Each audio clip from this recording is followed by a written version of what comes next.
Hi. Hi, Elon. How are you? Good. How are you? Pretty good, pretty good. Thank you so much for being here.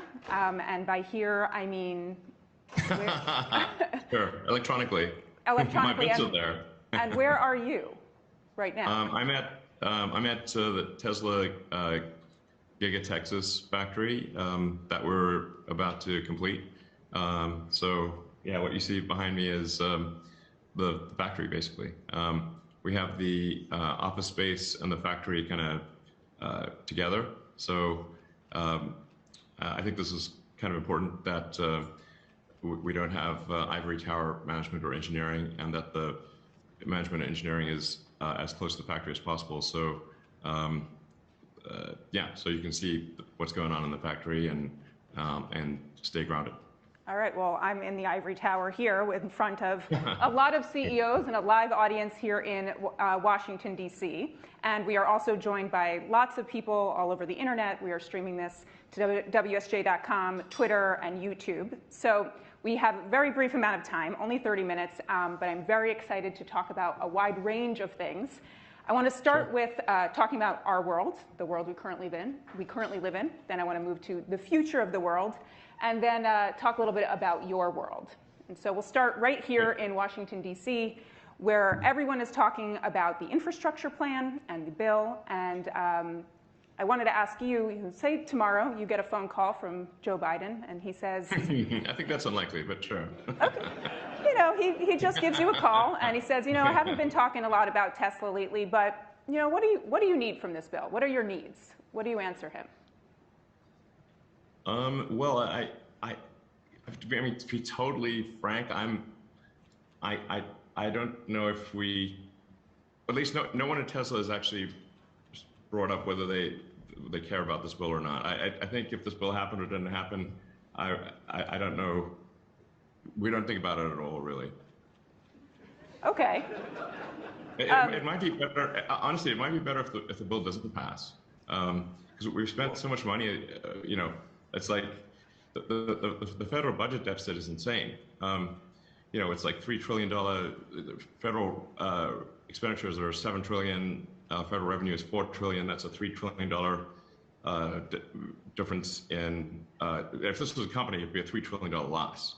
So I don't know if we should be adding to that loss. That seems pretty crazy. Something's got to give. You can't just spend $3 trillion more than you own every year and expect, you know, don't expect something bad to happen. I think, you know, this is not good. Well, Mitch McConnell is actually saying... In fact, if I may elaborate on that, the deficit is more than $3 trillion when you look at the future obligations. So it's $7 trillion of current expenditures, but it's much more than that if you look at future obligations for Social Security, Medicare, and so forth. So we're running this incredible deficit. Something's got to give. I don't know. This can't keep going. Well, Mitch McConnell said something similar. That it wasn't too, not as extreme as you. But okay, so let's say his follow-up question is, okay, Elon, you don't think we need to spend anything on the infrastructure? If he says to you, what is the biggest improvement we can make to the U.S. infrastructure? What do you say? I think we generally could have better airports, better highways, and you know, I think that especially in cities that are congested, we've got to do something to deal with the extreme traffic, which I think is some combination of double-deckering freeways and building tunnels. But if we don't do something, we will be stuck in traffic for forever. And as autonomous vehicles come to the fore, and it's easier to drive without going through the pain of having to drive yourself, which is absolutely coming, and will be one of the biggest transformations ever in human civilization. There will be more cars on the road, and the traffic will get much worse.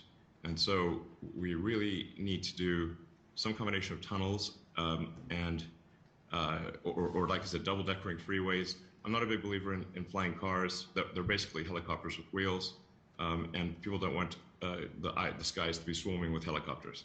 So it's tunnels and double-deckering freeways. We don't have a traffic problem in suburbs. We have a traffic problem on freeways because they were just too small and did not anticipate the size of the urban environments that we currently experience. So, yeah, but I don't see a strong effort in this direction. Well, I want to come back to autonomous vehicles, but want to just stay a little bit more on the role of government. You said at this conference actually a year ago that you think government should really just be hands-off when it comes to innovation. Though with this bill, there is a lot of support for EVs, and it could be the biggest change that we've seen throughout the country in terms of the infrastructure of EVs, and it helps Tesla. What do you think the role of government should be? I think the role of government should be that of like a referee, and you know, like, but not a player on the field.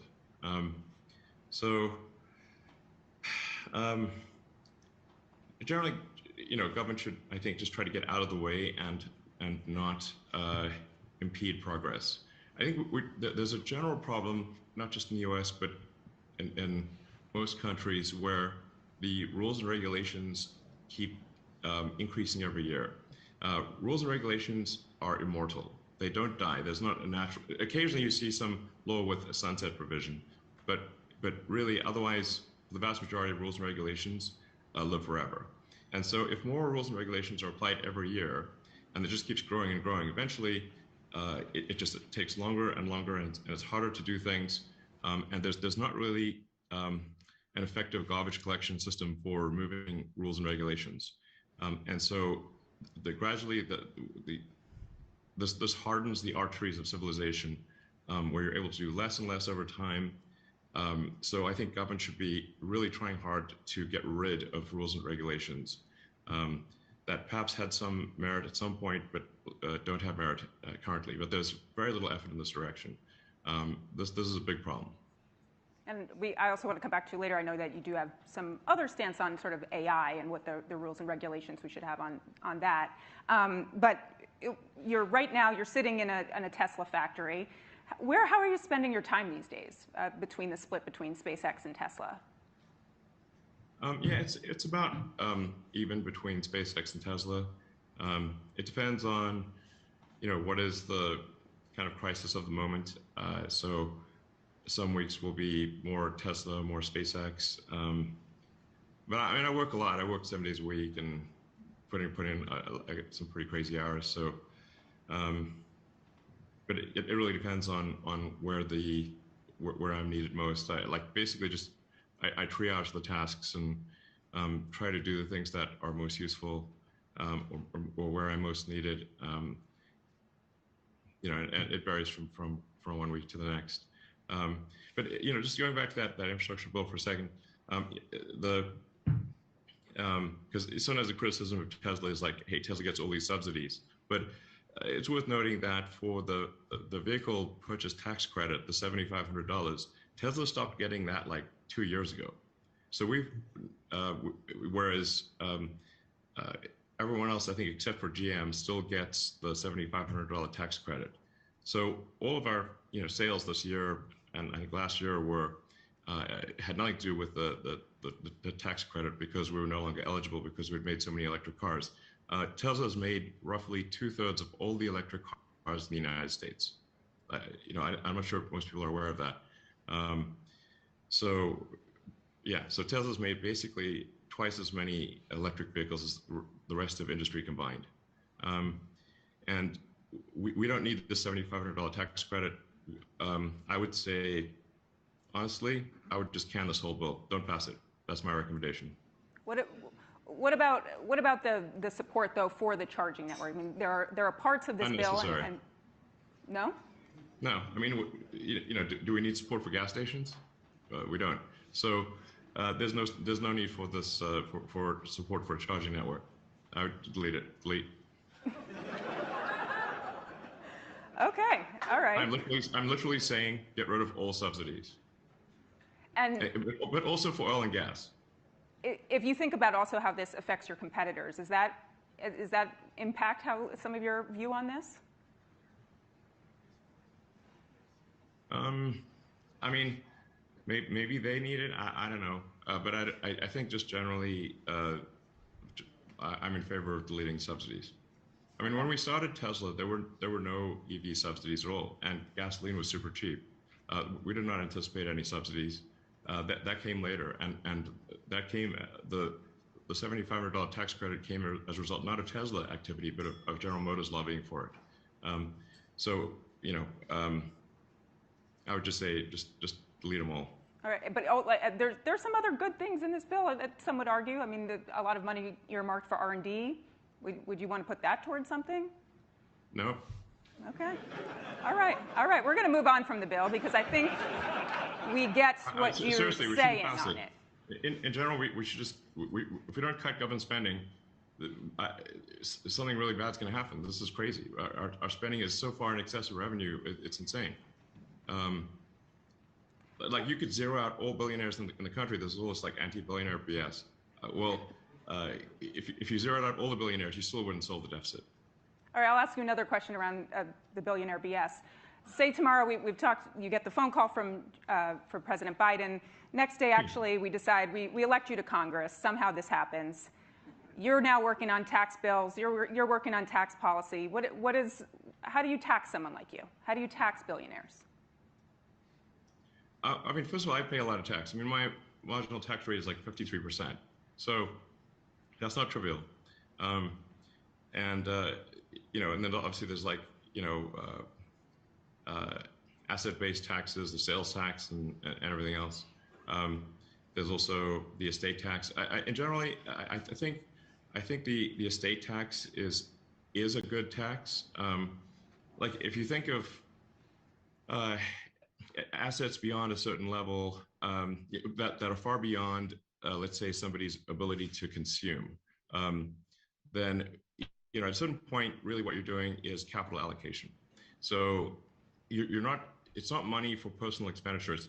What you're doing is capital allocation. And it does not make sense to take the job of capital allocation away from people who have demonstrated great skill in capital allocation and give it to an entity that has demonstrated very poor skill in capital allocation, which is the government.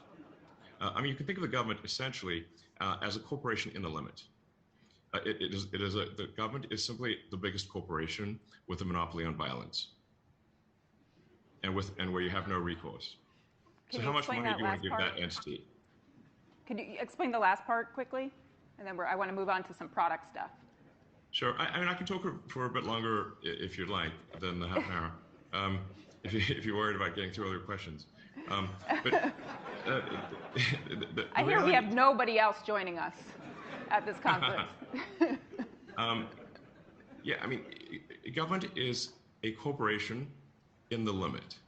So it is the most corporate thing. It is maximum corporation, but it's also a monopoly, and also is the only one that's allowed legally to do violence.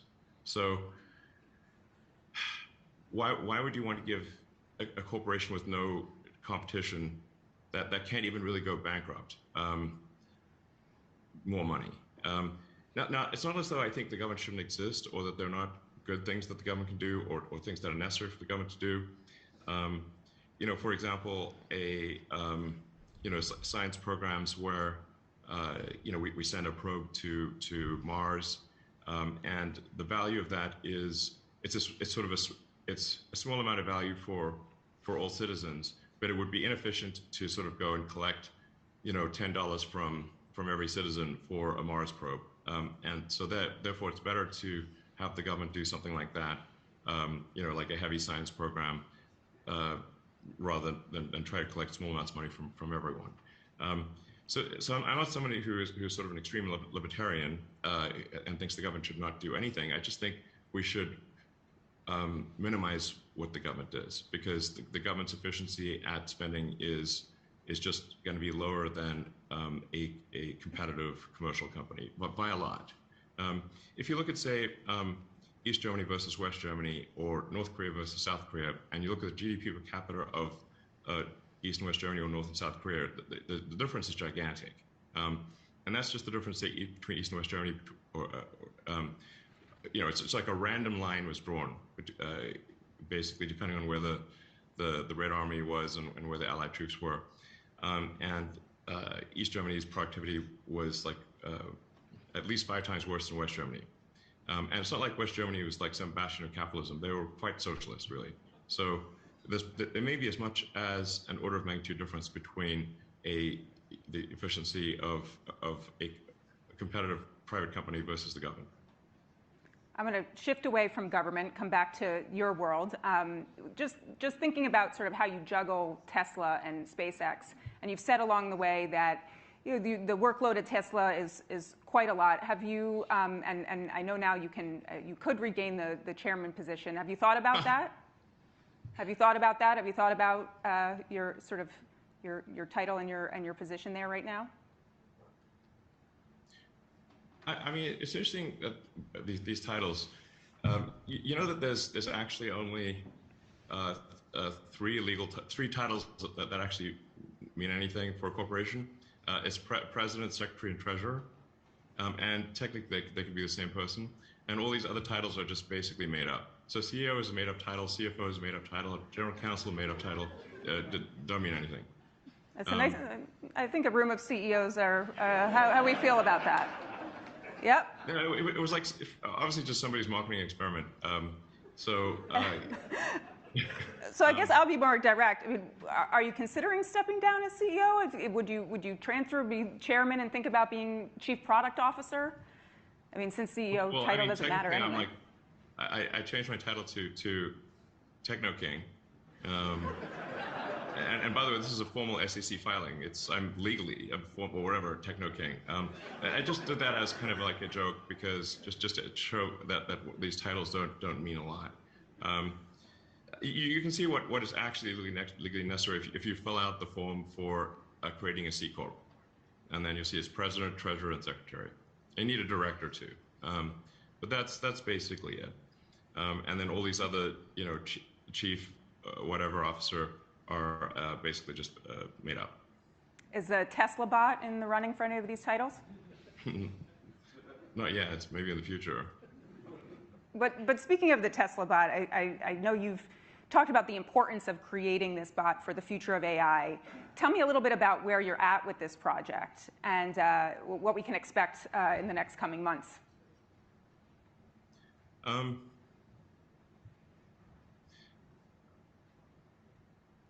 Well, with the Tesla autopilot or full self-driving, we're effectively, I think, creating the most advanced practical AI for navigating the real world. And you can also think of Tesla as like the world's biggest robot company, or semi-sentient robot company. So the car is kind of a robot on 4 wheels, and so then, well, we could probably take that same technology and put it in a humanoid robot and have that robot be useful.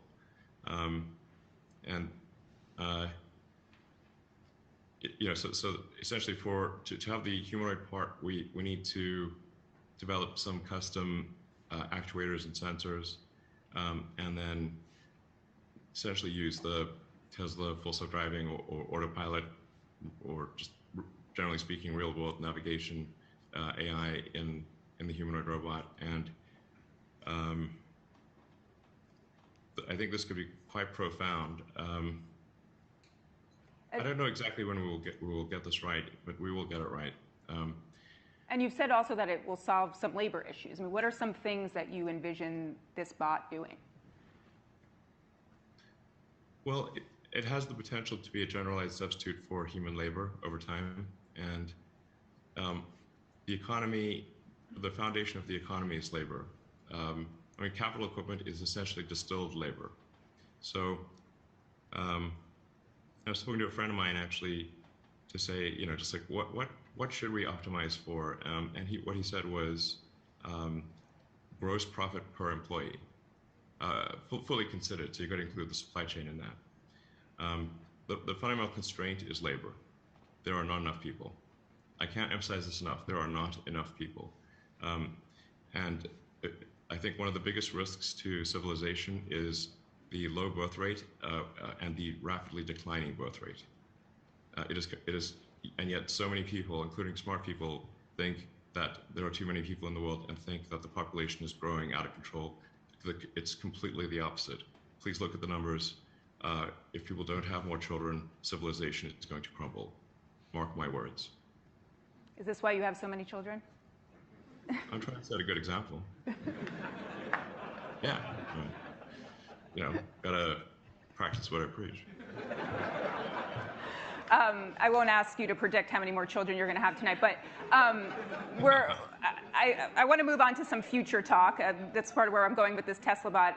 I'm not as good at Twitter as you are, but people on Twitter are asking me what's going to happen on 12/9.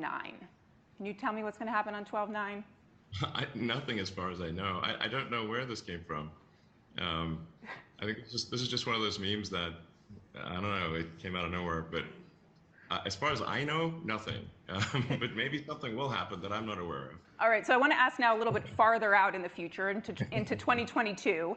And we can't get to all your future projects, but I thought a fun way to do this might be, I'm going to name some of the projects, and I'm going to give you 60 seconds, and you tell me what your plan is in 2022 to move that project along and what we can expect from it. But Okay. 60 seconds. You only get 60 seconds. Okay. You going to do it? All right, here we Sure. go. So the first one is, hold on, I think I know how to work this Apple Watch. All right, 60 seconds and Cybertruck. Cybertruck. Cybertruck's going to be an incredible product. I think it may be our best product ever. And I think it probably will be. It has a lot of new technology, so it's a hard car to make. But it will be awesome. And I think I've said before that we're aiming for volume production in 2023. And I will provide a more detailed product update at the Tesla earnings call early next year. So I wish it could be sooner, but that's most likely when it happens. It'll be something really special, like just one of those kind of rare products that happens once in a while. That's really special. Okay. That was about 60 seconds. I don't know what's going on with my watch, but we're on Cybertruck. Now we're on to Neuralink. Okay. Okay. Yeah. So no, the big question is, in 2022, how are you pushing that project along? What happens? So Neuralink, we have Neuralink's working well in monkeys, and we're also doing just a lot of testing and just confirming that it's very safe and reliable, and that the Neuralink device can be removed safely. People may have seen the demo that we published earlier this year, the video of a monkey playing the video game Pong telepathically using the Neuralink in its brain, and it's completely wireless, charges inductively. But basically, the monkey looks completely normal, and yet is playing a video game telepathically, which is, I think, quite profound. We will have, we hope to have this in our first humans, which will be people that have severe spinal cord injuries, like tetraplegics, quadriplegics, next year, pending FDA approval. And I should say our standards for implanting the device are substantially higher than what the FDA requires, just as our standards for safety with Tesla are much higher than what the US government requires. And I'll take a little more than 60 seconds. Yes, I'm about to cut you off. Because I think there's something that's I think pretty cool, and I do want to say that I'm very emphasis on cautiously optimistic about this. I think we have a chance with Neuralink of being able to restore full body functionality to someone who has a spinal cord injury. Meaning, I think we have a chance, I emphasize a chance, of being able to allow someone who cannot walk or use their arms to be able to walk again, Okay. naturally. Okay, I'm not going to cut that. I can't really cut you off when you're talking about that. So it's a super big deal, yeah. and I don't want to raise hopes unreasonably, but I'm increasingly convinced that this can be done. All right. So the last one is Starship. Sure. Because there's a lot happening in 2022 on Starship, right? Yes. Man, Starship is a hard project. This is the biggest rocket ever made. It will have a thrust and mass double that of a Saturn V, which is the largest rocket to reach orbit, and is intended to be fully and rapidly reusable.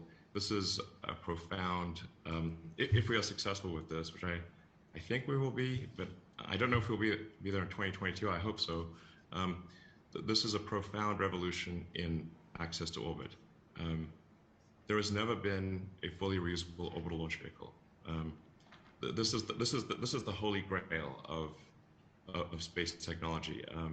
It is the fundamental breakthrough that is necessary for humanity to become a spacefaring civilization.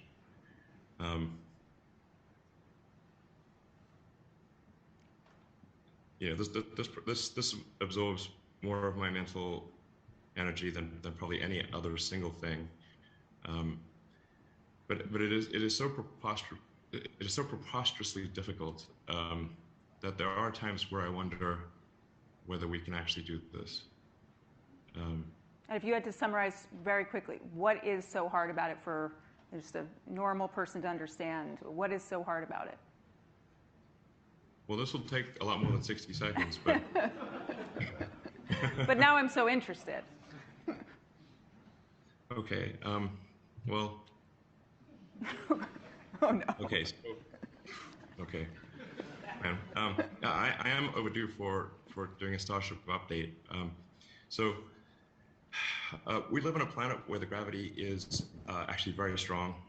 We actually live on the densest planet in the solar system. Our atmosphere is very thick, and what this comes down to is that a typical orbital rocket might be able to put about 2% of its liftoff mass into orbit. And then this is with smart people trying hard, maybe 2.5%. And no rocket, to the best of my knowledge, has ever gotten above 4% of its liftoff mass to orbit. So now, in order to make a rocket fully reusable, you've got to basically create a rocket that can do about 4%, if not more than 4%, of its liftoff mass to orbit, which hasn't happened before. So that means you have to have basically A-pluses across the board, incredibly efficient engines, incredibly efficient structure. You do need scale because there are some efficiencies of scale. That's part of why Starship is so gigantic. Because, for example, the brain of the rocket really weighs about the same if it's a small rocket or a big rocket. So with a big rocket, you get to have the avionics be basically round down to 0% or be inconsequential in the mass of the vehicle.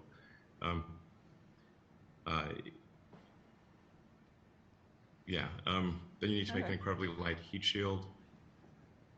And just there's so many things that need to be done to have both the booster and the upper stage or ship be reusable.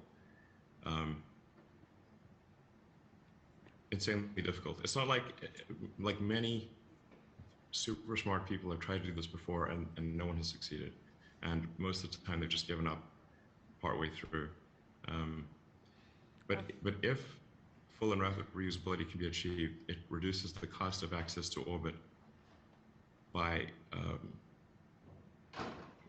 a factor of 100 or more. So more of it's us just could like go eventually. Yeah, it's like an aircraft. Imagine if an aircraft or a car or any form of transport was not reusable. Imagine if you had to buy a new plane every time you flew. That would make air flight insanely expensive, or a car. if you had to get a new car every time you drove somewhere, that would be unbelievably expensive as opposed to simply refueling it. So we've got to get rockets to the point where we simply refuel the rocket and we don't throw it away. And with Falcon 9, we've managed to make the booster reusable and the fairing, the nose cone reusable, but not the upper stage. So we've made I think the most progress in reusability that has ever been done. But with Starship, we're hoping to make the whole thing reusable. This is profound. Like I said, it is the difference between humanity being a single planet species and a multi-planet species. It's really that big of a deal. All right, well, Elon, they're running the clock down on me, so I want to ask you one last question, and we'll try to go to at least one or two audience questions. I wanted to ask you a little bit about humor. You're a pretty funny guy. You show it on Twitter a lot. You've hosted SNL. And I'm wondering how that plays into your management style. I mean, would your coworkers say you're funny? Is this something you're sort of bringing to the office now? Is it helped with managing your teams? I mean, I think I'm funny. I find my jokes funny. I don't know. I guess I do. I mean, I do crack a lot of jokes. They don't all land, but I am aspirationally, aspirationally funny. Yeah. I mean, we try to have a good sense of humor at the office too. Okay. I think yeah. I also wanted to ask that lately on Twitter, and you've been poking fun at people for their age quite a bit. And I wanted to have a sense of, do you not plan to age? And what is your, how are you combating aging? Is there some secret technology we don't know about that you've got? I'm not aware of any secret technology to combat aging, and I mean I don't know that we should really try to live for a super long time. I think there is some. It is important for us to die because,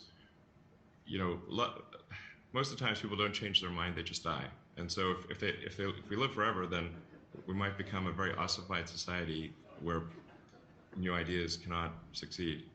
So, but I'm not poking fun at aging. I'm just saying, if we've got people in very important positions that have to make decisions that are critical to the security of the country, then they need to have sufficient presence of mind and cognitive ability to make those decisions well, because the whole country's depending on them. Mm-hmm. Well, I thought you might say psychedelics were your way of not aging, but I would like to just go if anyone's got one or two questions for this guy. I don't think dropping acid makes you age less. So I think drugs probably make you age more, not less. But, all right. Okay.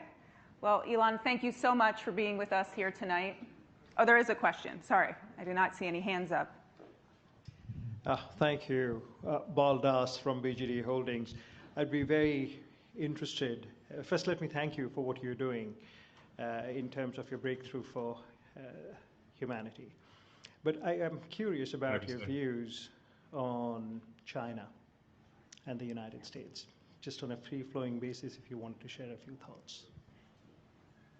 Yeah, I mean, I think we're at an interesting point in history where the United States has been the world's largest economy for as long as anyone can remember. I don't think the U.S. became the largest economy, I don't know, probably 120, 130 years ago. And there's nobody that old really anymore who can remember a time when the United States was not the world's biggest economy. Now we're heading towards a situation where China is going to be probably have an economy 2 to 3 times the size of the United States. And so that's just a different world. I do think there are a lot of people in the government in China who kind of grew up with China being a small economy, and maybe who feel like China was pushed around a lot, but they haven't fully appreciated the fact that China really is going to be the big kid on the block. And so, like, if you're going to be the big kid on the block, then you can really be pretty chill about things. You know, you don't have to worry about, like, other countries are not really a threat to you if you're by far the biggest kid on the block. And you know, so I would say that's kind of an important mindset change. Hopefully that you know, China goes through, is just, you know, to think, like, if you are the biggest kid, like, how would you want the biggest kid on the block to behave?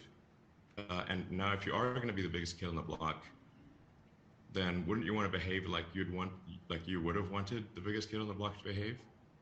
I think that's pretty important. I mean, overall, you know, I think, like, Tesla has a good relationship with China, and I don't mean to endorse everything that China does, any more than I would say endorse everything the United States does, or any country. But you know, overall, I think yeah, we are headed to an interesting and different world, and I hope that we can remember that, you know, we're all human beings, and you know, let's just try to have as positive a relationship as possible, and you know, and work towards mutual prosperity of humanity as a whole. Well, Elon, thank you so much for being here tonight, or where you are, and thank you, everybody. And I hope to see you next year. Back to Tyrol.